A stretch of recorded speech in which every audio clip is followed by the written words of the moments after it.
भूमि trust ने उसे स्थापित होने के बाद विधिवत स्थापित किया। और भगवान राम का तो हर कार्य एक अनोखे ढंग से हुआ है। मूर्तियां प्रकट हुई 22 दिसंबर 1949 की रात। तो जो मूर्तियां प्रकट हैं वो तो स्वयं सिद्ध मानी जाती हैं। ठीक, अब आप आइए, अगर उस ढंग से हम देखें तो 6 दिसंबर 92 को जब ढांचा गिरा तो श्री रामलला विराजमान के विग्रह को ले जाया गया और उसके बाद पुनः स्थापित किया गया और कोर्ट ने उसकी परमिशन दी। वो भी एक विशेष परिस्थिति थी। तो ऐसा तो नहीं कि उसमें पूरी की पूरी, अगर बिल्कुल हम टेक्निकल पॉइंट से देखेंगे तो वो स्थिति अलग थी। फिर यहां तो स्थिति यह है कि श्री रामलला विराजमान, ये मुद्दा मंदिर में खुद एक मुद्दा ही थे इस मुकदमे में, बहुत से लोगों को नहीं पता होगा।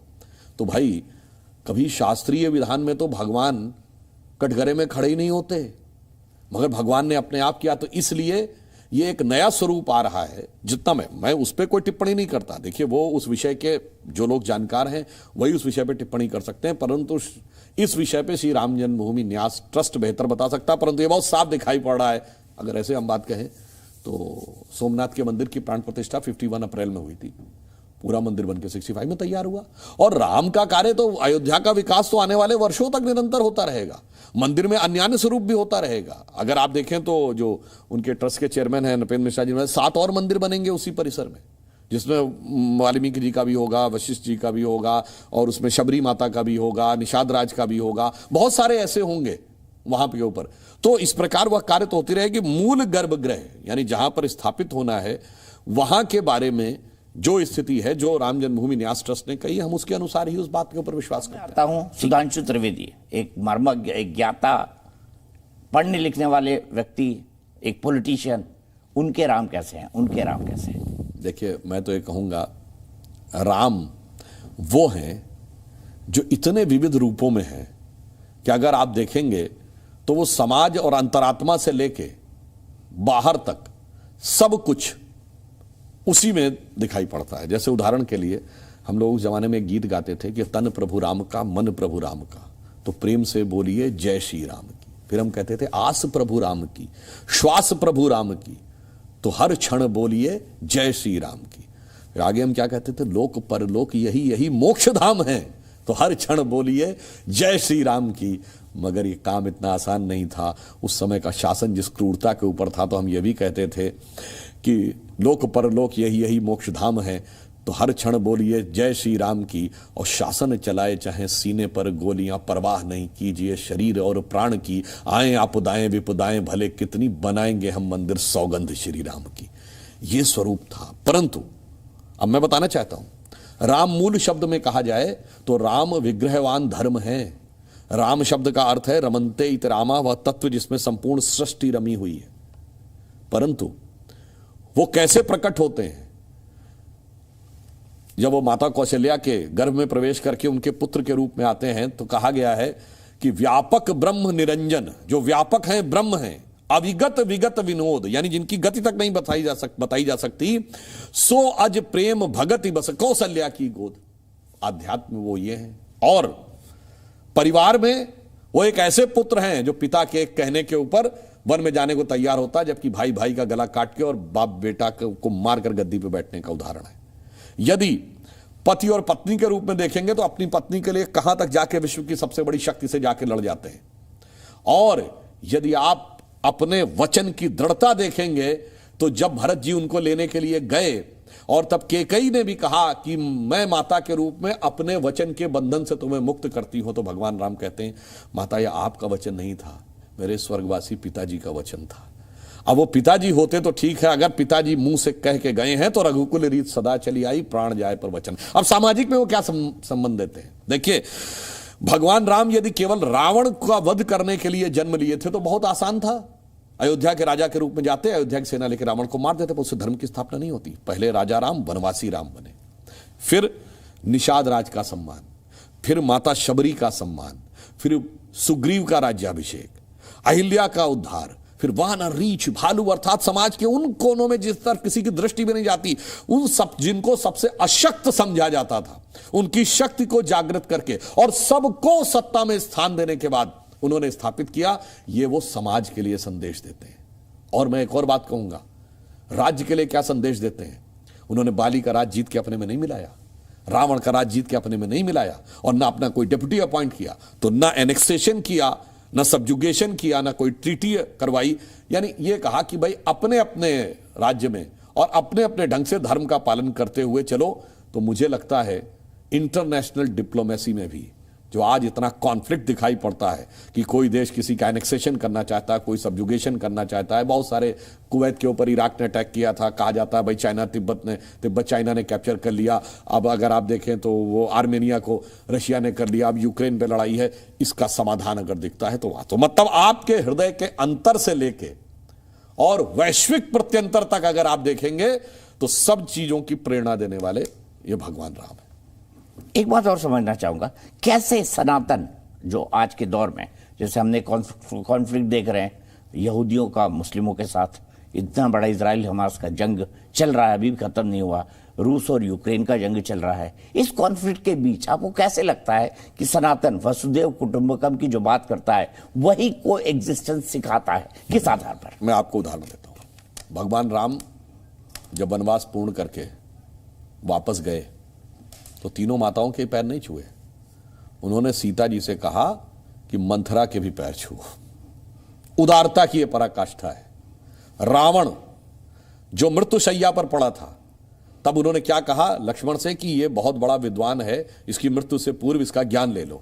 और जब जो कहा जाता है जब वो सर के पास खड़े हुए तो उन्होंने कहा नहीं, ये हमारा विरोधी है, यह राक्षस है, यह अनीति का प्रतीक है, पर इस क्षण यह गुरु की तरह है तो इसके पैर के पास खड़े होकर इसका ज्ञान लो। यह उदारता की पराकाष्ठा है। ये बताइए दुनिया में ऐसा क्लैश ऑफ सिविलाइजेशन में ऐसा कोई कोहेरेंस बताने की क्षमता रखता है कि जिसको आप अपना परम विरोधी माने उसके भी कोई अगर एक गुण है तो उसका आप सम्मान करें ईमानदारी से। मुझे लगता है राम प्रभु की भद्रता का, सभ्यता का मान करिए और राम प्रभु के चरित्र को अपने मन में धारण करिए। इसलिए मैं कहता हूं कि आज के इस वर्ड में और एक और बात कहना चाहता हूं। आज आपने कहा ना लड़ाई की बात है, भगवान राम क्या सिर्फ हिंदुओं के आराध्य हैं? यदि मैं पूछूं कि कोई एक देश बताइए जहां का राजा टाइटल होल्ड करता है किंग रामा द 10th, वो है थाईलैंड। हिंदू देश तो नहीं है। वो कहता हम तो भगवान राम के आदर्श पे चलते हैं। आपको पता है कि अगर कोई एक देश है जहां की फर्स्ट लेडी मानती है कि उनकी डिसेंडेंसी भगवान राम से है तो वह है कोरिया।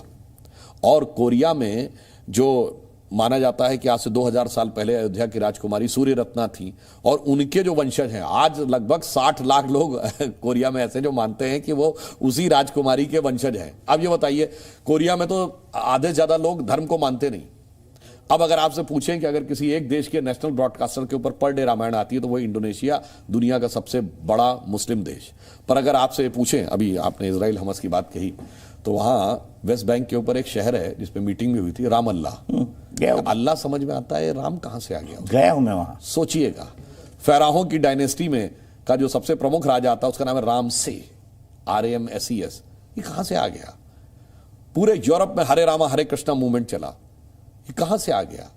मैं ईमानदारी से कहता हूं दुनिया में कोई दूसरे भगवान बताइए जिनको उस धर्म को न मानने वाले भी उनसे प्रेरणा लेते हो, उनके प्रति आस्था रखते हो।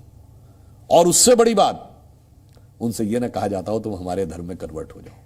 हरे रामा हरे कृष्णा से लेके, इंडोनेशिया के रामलीला करने वालों से लेके, कोरिया की राजकुमारी से लेके और थाईलैंड के राजा तक, पूर्व से पश्चिम तक अगर आप देखें तो इस संसार में भगवान राम के आदर्श सबको दिखाई पड़ते हैं। और इसीलिए हम कह सकते हैं समन्वय सिर्फ हम दिखा सकते हैं, बाकी किसी दूसरे में समन्वय दिखाने की क्षमता नहीं है।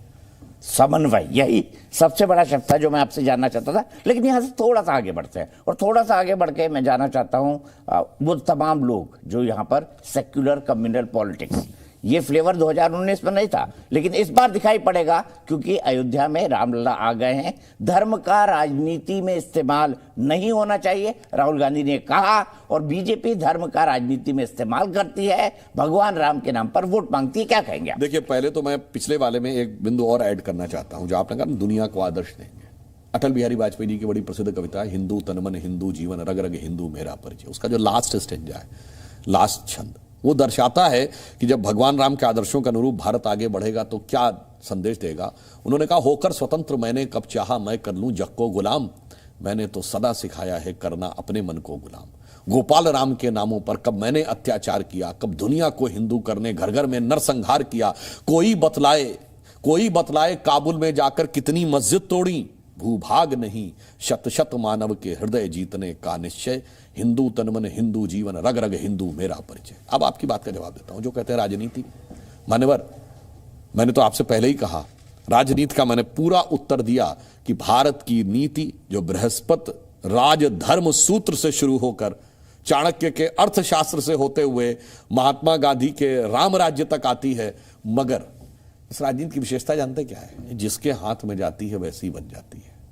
भगवान राम के हाथ में जाती है तो यह शक्ति बनती है, भगवान कृष्ण के हाथ में जाती है तो यह युक्ति बनती है, और यदि भगवान बुद्ध के हाथ में जाती है तो अनासक्ति बनती है। और कुछ लोग ऐसे हैं जिनके की हाथ में आती है तो संपत्ति बनती है, जो भ्रष्टाचार करके संपत्ति इकट्ठा करते हैं, और कुछ ऐसे हैं जिनके हाथ में आती है देश के लिए विपत्ति बन जाती है।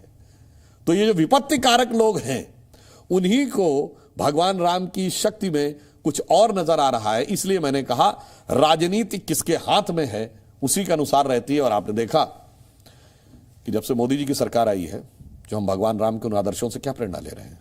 एक दौर था जब भारत को सॉफ्ट स्टेट माना जाता था, कोई भी आएगा आतंकवादी हमला करके चला जाएगा। तो ये लोग कहते थे इनको भगवान राम का वो स्वरूप अच्छा लगता। हमने बचपन में सुना, ठुमुक चलत रामचंद्र बाजत पैजनिया। अच्छा है, मोहक स्वरूप है, बाल रूप स्वरूप है, और उसे देख के आपको मन में शीतलता आती है। परंतु जरूरत पड़े तो अब उसकी भी जरूरत है, जो हमने सर्जिकल स्ट्राइक और बालाकोट में करके दिखाया कि हमने बहुत दिन सुना ठुमुक चलत रामचंद्र बाजत पैजनिया, अब जरूरत पड़ेगी तो धमक चलत रामचंद्र हालत लंकनिया, वो भी दिखाया। यानी भगवान क्या है? अति कोमल रघुवीर स्वभाव, अत्यंत कोमल स्वभाव है। यद्यपि अखिल लोक कर रहा हूं, अखिल लोक के स्वामी है फिर भी, परंतु वो उदारता की पराकाष्ठा है। पर गीता में भगवान कृष्ण का शस्त्रधारियों में मैं राम हूं। और यदि बाण की बात आती है तो सबसे अचूक बाण राम बाण माना जाता है। इसलिए भगवान के सारे उदात्त स्वरूप को देखिए, तब भारत उदारता के साथ भी आगे बढ़ेगा और शक्ति के साथ भी आगे बढ़ेगा। जिसे दिनकर जी ने कहा था ना कि विश्व है उसी को शीश झुकाता जो कर सके रिपुमान मर्दन, तो हमें वो भी दिखाना होगा। तो भारतीय संस्कृति का वास्तविक स्वरूप जो है वो राम के पूरे चरित्र में है। और अब वो वास्तविक स्वरूप आ रहा तो बड़ा डर लग रहा लोगों को। जानते हैं क्यों डर लग रहा है? हनुमान जी भगवान राम के सबसे बड़े भक्त थे, अपनी शक्ति भूले हुए थे, और जो जो शक्ति आने लगी तो आसुरी शक्तियों को लगता था अगर इनकी शक्ति जागृत हो गई तो हम बचेंगे नहीं। कौन सा काज जग माही जो तुम हो तात नहीं पाई, ठीक है। तो पवन तनय सुत पवन समाना, काचु पिसाद रहा बलवाना। अब ये शक्ति जैसे जैसे समाज की जागृत होती जा रही है तो बहुत सारे कालनेमी, मारीच, सुभाऊ, ताड़का, सुरसा इत्यादि जैसी शक्तियां आकर उसे अवरोध करने, उत्पन्न करने का कार्य कर रही। मतलब आप कह रहे हैं जो विपक्षी गठबंधन है, इंडी गठबंधन, वो आसुरी शक्ति है, राक्षसी शक्ति है।